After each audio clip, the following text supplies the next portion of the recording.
સુરતની કાપોદ્રા પોલીસે ઓટો રિક્ષામાં પેસેન્જર સાથે લૂંટ કરનાર આરોપીને ઝડપી પાડી કાયદેસરની કાર્યવાહી હાથ ધરી છે। આ અંગે કાપોદ્રા પોલીસે જણાવ્યું હતું કે રિક્ષામાં પેસેન્જરના સ્વાંગમાં બેસી સૌ મુસાફરોની નજર ચૂકવી કિંમતી સામાનની ચોરી અને લૂંટ કરતા એક ઇસમને કાપોદ્રા પોલીસે ઝડપી પાડ્યો છે। પોલીસે પિયુષ ઉર્ફે અલ્લુ કિશોરભાઈ ગોરસવાની ધરપકડ કરી છે।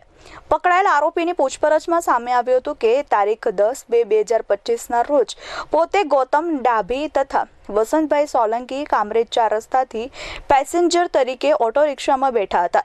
ત્યારે નાના વરાછા ઢાળ પાસે પહોંચતા એક ધારદાર ચપ્પુ બતાવી ઓટો રિક્ષા ચાલકને અંધારામાં ઓટો રિક્ષા ઊભી રખાવી મોબાઈલ રિક્ષા અને રોકડની લૂંટ કરી હતી।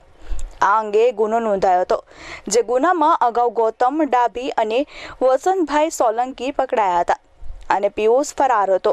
પિયુષ ગોરસવાને પકડવા નામદાર કોર્ટમાંથી BNSની કલમ 72 મુજબનું વોરંટ પણ ઇસ્યુ કરવામાં આવ્યું હતું।